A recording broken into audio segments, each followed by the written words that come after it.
Hello people, and welcome to Crypto Exposed.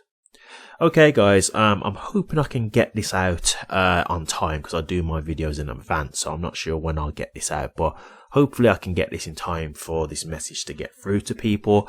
I'm hoping this is the last time I have to address this, but we've got the final date for ISO20022 migration with Swift, which is November 22nd. So a lot of people are believing this is the day when, they flip the switch and all of a sudden all the banks are now using XRP for cross-border transfers, and therefore the price is going to rocket in value. So I'm going to cover this, which is hopefully for the last time now, because this is the last date that they've given. Hopefully the goalposts don't get moved so influencers can keep pushing this can down the road and keep pushing this narrative. But let's get into it. Okay. So let's just start with, what is ISO 20022? A common language. It's an open global standard that provides consistent, rich and structured data for all types of financial transactions.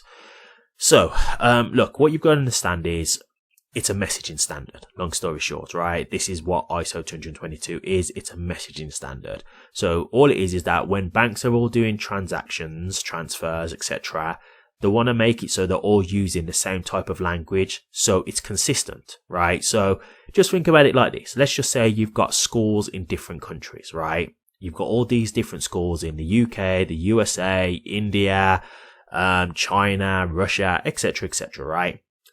Let's say they wanted to just unify all these schools so that when they're doing exams, everyone is just using the same test paper. So let's just say everyone uses the same test paper. It's not marked any differently in different countries or anything like that.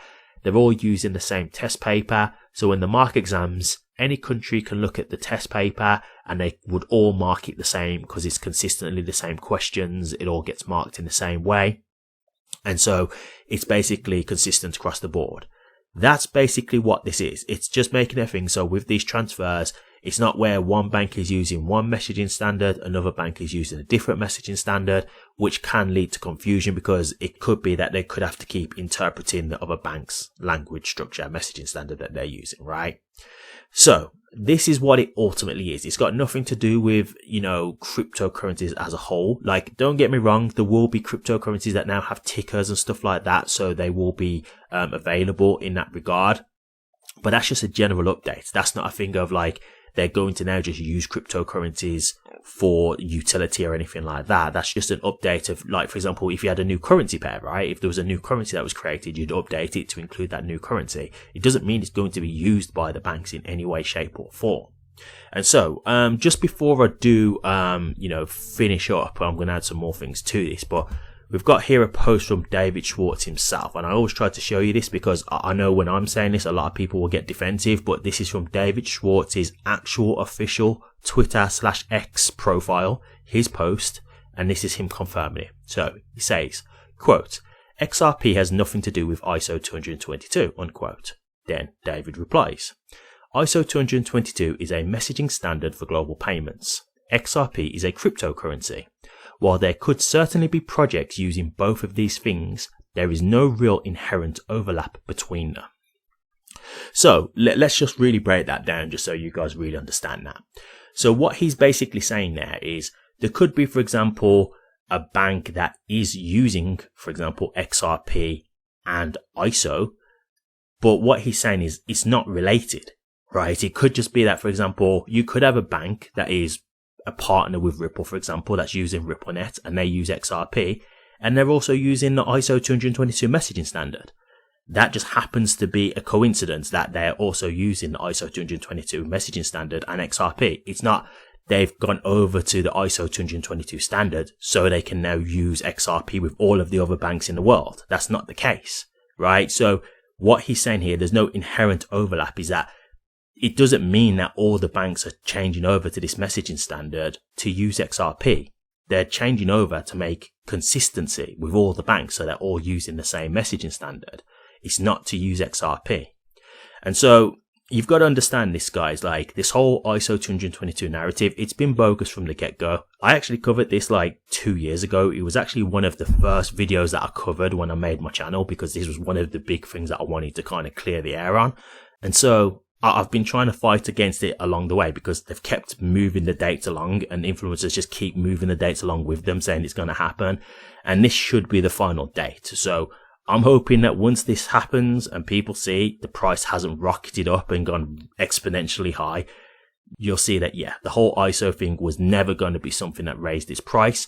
One thing I will say with this as well, like, look, if let's just say XRP goes up, like, let's just say 2%, 5%, please don't come to me and say, oh, you was wrong. XRP's gone up from like $1.92 to $1.95. I'm not talking about that. I'm talking about the people who say this is when XRP is going to fly up to like $1,000, $10,000. That's the kind of thing that I'm talking about, because that's the kind of narrative that people were pushing, right? They were saying, oh, once the ISO20022 goes live, that's when they push the button, they flip the switch, and that's when all the banks are now using XRP. So what I'm saying is, if you see a little increase, yeah, cool. That doesn't necessarily mean that's got anything to do with ISO. That could just be the general market, right? Like, the market's up and down on a day-to-day basis. That just happens. I'm talking about significant jumps in value. And when you see that that doesn't happen, if you do remember my channel, just subscribe to me, because this will show you evidence that, you know, like, I've been trying to tell you guys from 2 years ago that this was never going to be a thing. And you've got all these influencers who have been pushing these ISO dates. And don't get me wrong, I bet now if you've looked at their videos and stuff, some of them will probably scrub their videos and their tweets and stuff like that to try and, you know, cut that out, and so that they can't be pulled back up on it. But there was a lot of influencers who were pushing this kind of stuff, and it's completely bogus. And so this is where I'm just trying to show you guys the truth of the matter is ISO was never going to blow up XRP's price. XRP has nothing to do with being ISO compliant. Now, one thing I will say is, RippleNet is ISO20022 compliant, because this is where people get it mistaken. RippleNet is, but RippleNet is the software, right? That's not XRP. And what you've got to understand with RippleNet is you can use RippleNet without using XRP, right? So, for example, if you use RippleNet is basically like their version of Swift's messaging protocol. Right, so it's the same thing. The RippleNet is like the messaging part of it. It's the messaging software. So they can make payments with RippleNet, and they can use whatever they want. They can use XRP, they can use Bitcoin, they can use Tether, they can use RLUSD, they can use Ethereum. They can use whatever they want. They just make the payment how they want.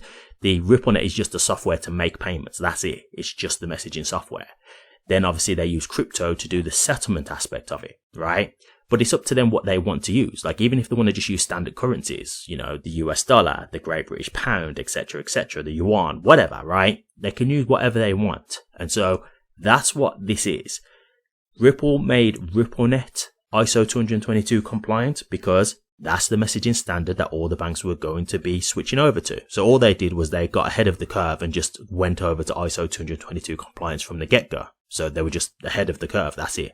So it obviously benefited Ripple in that regard, but it had nothing to do with XRP, right? So that's the full breakdown for you guys. You will see after this, you know, give it a week or so. And if you don't see any huge price action, then you know clearly this was never going to be a thing. And as I say, when I'm talking big price action, because don't forget, there's ETFs and stuff that go live on Monday as well, like Franklin Templeton. So there's going to be ETFs and stuff. So you might see price action from that as well. So what I'm talking about is, if you see the prices go up to $1,000 or $10,000, then yeah, by all means, come and, you know, message me, drop a comment. Hey, I'll happily admit I'm wrong. But if you see here after a week, a month, no price actions going on, you're not seeing no significant increases, that tells you that the whole thing about ISO 222 narrative, it was bogus. And so the people who was telling you that kind of narrative, what I would say to you is, maybe you don't want to follow them anymore, because clearly they was giving you inaccurate information. And all I say to you guys is, if you remember this video and you see that it doesn't happen, come back and subscribe to me, because you can see here that I've been trying to give you guys the truth for 2 years. I've been fighting against this with my tiny little channel, with my tiny little voice, trying to tell you guys, hey, that stuff ain't accurate. That stuff ain't going to blow the price of XRP up.